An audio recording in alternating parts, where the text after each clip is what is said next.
but surely keep bringing it back. And near the end, around like game 3, they kind of find their groove, and near the end they start just putting kill after kill on the board, finding more eliminations. They end as a trio in total with 125.8 score overall, which is the important thing, because they were just getting consistently high elimination games even if they weren't winning, and that's why they're currently in first place overall in scores. So this is a trio that could walk away with 2 victories today, let alone we expect them to be competing for top 3, and that shouldn't change.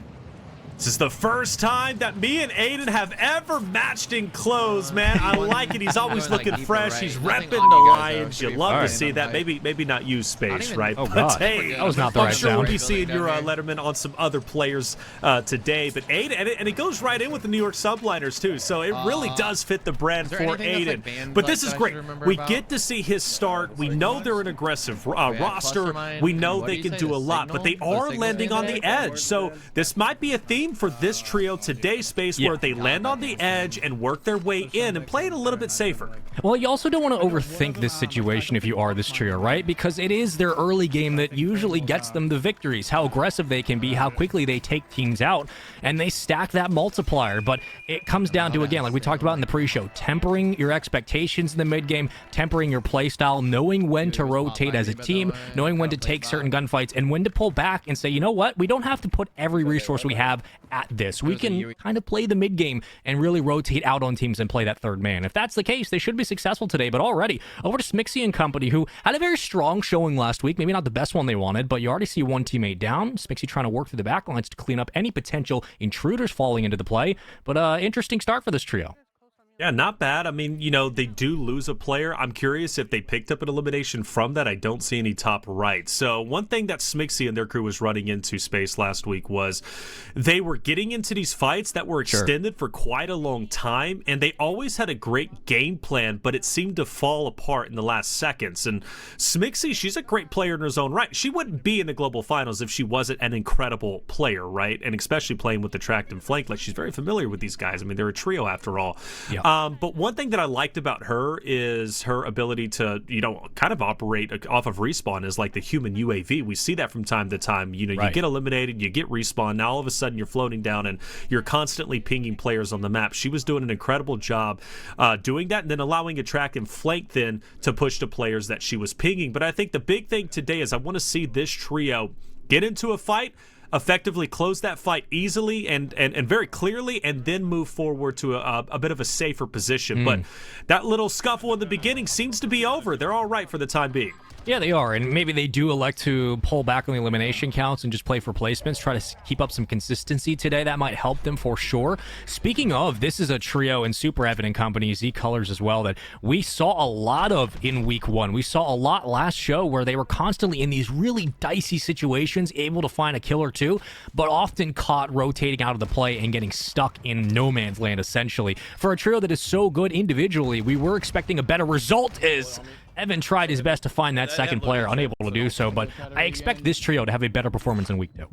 I hope they do. Like I said, the gang's all back together again. Swagg joining into the mix should give them a big morale boost. They already played well last week, but they did run into issues, and this week, obviously, hopefully it's going to be better. We saw Super Evan, at least from his opponent's perspective, dropping a player, so nice to see him staying up, which means the trio should be healthy once again. You don't see teams drop this early on. It's probably going to be a couple more minutes before we officially lose our first trio, so it's going to be stacked for sure. Constant respawns, and more importantly, if you eliminate 2 players on a trio, you better expect them they're going to be coming back. So you can either feed your elimination count or, you know, obviously lose your lives because they come back with a vengeance. But for the time being, though, Tommy on your screen, and he is on the hunt. Wait, one's on me.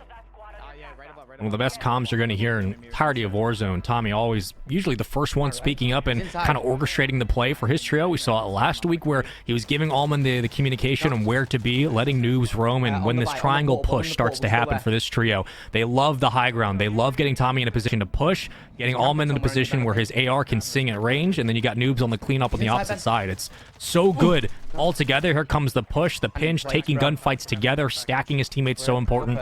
But also one thing I do want to hit on, you touched about prior with kind of how, you know, teams can sit in the sky a little bit and really scout and be a UAV. With the lack of snipers we're going to see today, with only one being designated per squad, I do expect we'll see more patience in the sky, knowing that they just have to avoid one person, not 3 at this point.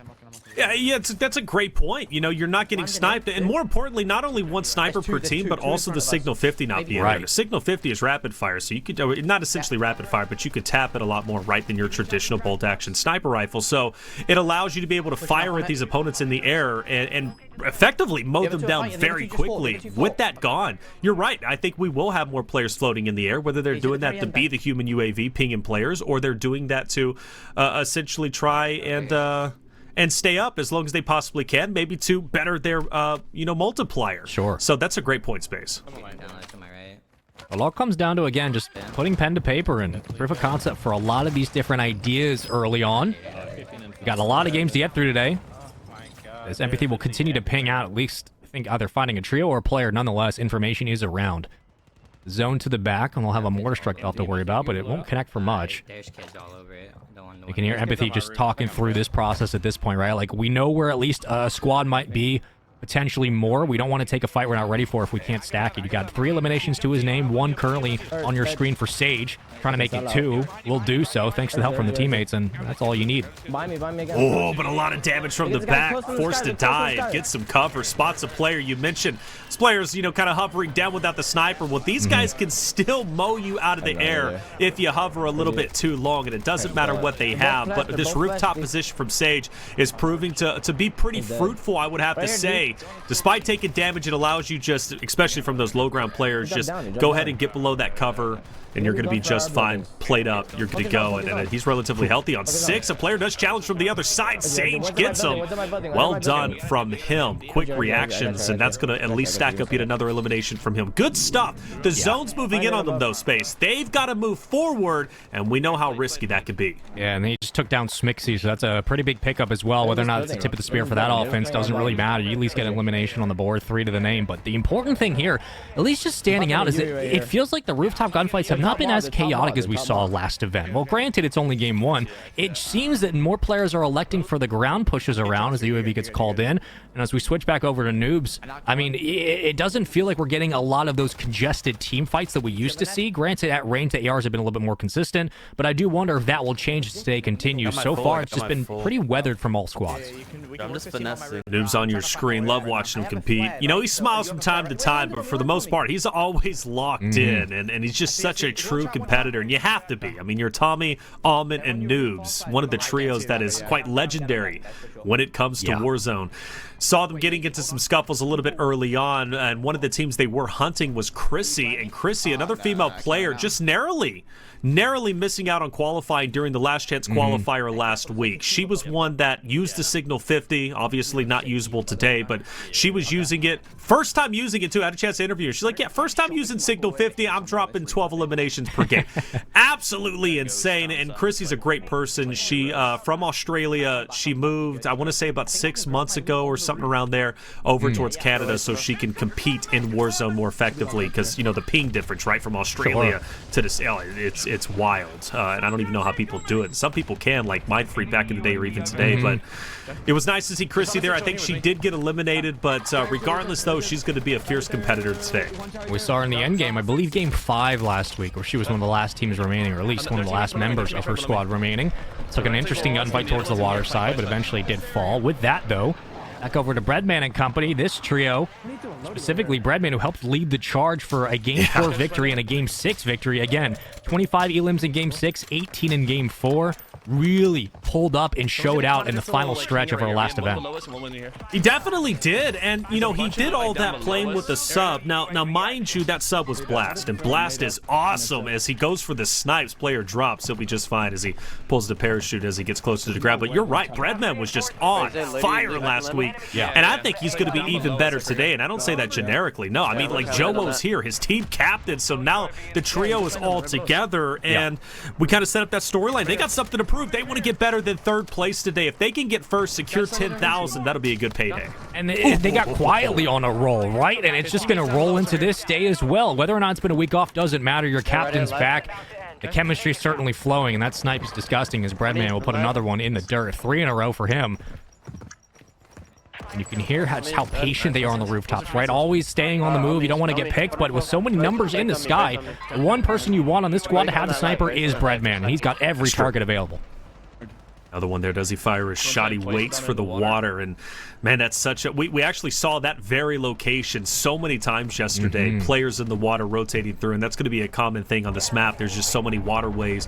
It allows you to be able to disengage quickly, but it also can put yourself in a pickle. And Breadman, he's going to consistently be looking towards the water so he can mow anybody down if he possibly can. Lines up a shot, breaks the shields. Very nice. Does he push? No, you don't want to give up the rooftop. Regardless, though, being an absolute nuisance, and yeah, one sniper per team, Breadman is the guy you want it with. Yeah, you don't want to concede this spot. We saw it with Huskerrs last event where it really was no need to get over-aggressive if you don't have to. Granted, watch the ropes, be careful about who's coming up behind you. But and in this instance, I think you're fine. I think you're okay, but we just see some equipment falling out for the moment. It does bring up the idea of, all right, when will the Claymores become a factor? Probably not going to see it on the rooftops. I don't see that happening. But when it comes down to some of these rotational gunfights and a lot of these big swings as a unit through the middle of the map, when the zone starts to rotate and we hit late game, that's where you got to be careful. Check your corners, check your stairwells. That's where the Claymores will be sitting and waiting for you to rotate in. You can never expect anybody to get out for free, and you expect maybe a team to push you in the last minute, because they'll dip into the water and try to keep their hopes alive. Gorgo Knights, Scummin, and Unrational. Scummin so close to qualifying into LCQ, specifically in that game number 5 where they had to, it was only one winner. It was absolutely chaos, and I think he got like 3rd place. So close, and it was a heartbreaking loss. But today, it's a new day, and if there's a chance to make some money, well, you know he's going to be up for it. Finds a corner and manages to get back into play. So good on them for doing so. But this actually could get messy. If you have a player from the other side, sees all 3 of them in one corner, you're either going to get team fired up by all 3 of these guys, or you're just going to lose your entire team. But luckily, they're on the move now. Yeah, careful about a nade alone. Player number 2 is going to be out. Okay. You can hear him talking about, like, we might be able to push with Scummin, and if that's the case, you got to go now, because, again, the revives are out. You're not going to be able to get back after this, so start to make the move as a trio. Keep your numbers up and stack if you need to. Yeah, there's the stairs. Having more available as utility just as a sub and an AR working together is so important, especially for a lot of these late-game gunfights. 1 elimination on the board. Huskerrs trying to dip and dive out of the way, will do so successfully. Gets out of dodge, but still getting tagged at range and has to worry about his teammates up front, as things will slow down for the moment. But you do wonder, all right, with so many players still alive on their trios, so many trios still up as a unit, we're going to start seeing some very chaotic team fights in just a moment. Junior, on your screen, we got a building literally center of the safe zone. All right, this is like the perfect spot. And on top of that, you have a buy station down below. Opens up opportunities to get your teammates back in, because we know Resurgence has ended. So now the only way to get your teammate back in is to go to that one buy station that was in center zone. But you can also have teams maybe going for that, and they're going to be set up perfectly to pounce and trap them. But a kill coming out for DJ Moss. Nice job, but caught out from the second. Only 1 alive for that roster, and that's going to be Lula. Lula picking up DJ Moss this time around. Last week was Blade and Vortex. Now it's DJ Moss and E-Bates. We'll see if Lula can stay up. No clue. They can come up behind me after going around. She helped lead this squad originally to a first-place finish in Game 1. Right. Still held on to that first-place finish after Game 2. Though they didn't win Game 2, the amount of points they racked up in that first game was just as crucial. So a team that absolutely knows what it takes to not only finish out these victories, but also stay within the runnings of a top 4 finish. But the competition today, I think, especially after that first event we had, will be very aggressive, knowing how important those points are early on, because the separation that starts between players like Biffle, teams like Huskerrs, like, that's where they really rack up those long stretches in the late game of just multiplier. It's going to be very important for a lot of our trios today to capitalize on the late game push and try to work through those points. Nice lineup with a shot, trying to crack will do so, and the drop on the Limax. Woo! There we go. That's Limax, a big power player that performed incredibly well last week. Limax trying to go for 3rd place again. He's on Breadman's roster, so we know Breadman, Joewo most likely are still going to be up, and Lula is not scared to push. Well, she has to anyways, and I love the fact that she's going to hug the edge, but you got players in the water, you got players up top. This is going to be such a risky rotate, but it's her only option space, and she's trying to stay as low as she possibly can. Can she get into the gas station? I think she might be able to do so. Still has to play it up, but getting tagged from every angle, and has to be careful. Not really anywhere you can go where you're escaping for free. Nice job to at least get out of dodge and try to make a play out of it when you're the only one alive. But again, we come back down to a crawl, and this is where things get interesting. So many players still up, and now with the zone being so central as it is, Reflections, it's going to come down to like 1 swing through a doorway, 1 team fight that goes wrong, and we're going to be looking at a victor. That's right. You got pace. It's gonna go quick, especially now with no more respawns available. Down to just 10 trios left. Make that 9. As one trio is gonna be fully eliminated. And Zyro, love this player. I hyped him up last week because I was watching a video on him whenever we first saw Vondel come into play, Vondel Resurgence. He picked up 60 eliminations by himself, solo quadding. So him versus, you know, worst case scenario, 4 players. Yeah. And he dropped 60 eliminations. So Zyro did not perform as well as I wanted him last week. This week I'm putting the pressure on him to do well. If he can, for sure he's going to break into top 10, maybe even that top 5 position. But we're now down to 9, and Inno being so sneaky. And I'm just looking at where the zone's going to rotate. If you have high ground at the moment, you might be able to hold on to this. So it's really going to come down to one push through the back, and that's exactly what we're about to see. Shots continue to ring out. You'll find one pickup. Nick will drop. And here comes the push. Everybody has to get involved, but unfortunately, the trade does follow. Junior falls. I don't know if his teammates are around to help clean up the scraps.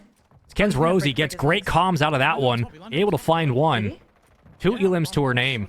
And we saw her take down huge trios last week in the opening round. She did. And she swings out to the left and does a nice job with the shots. I believe Ken's, if I'm not mistaken, did get at least one win last week. I don't know what game it was, but I think she got a win or at least got far for sure. She's a very talented player. We got a lot of talented women competing today.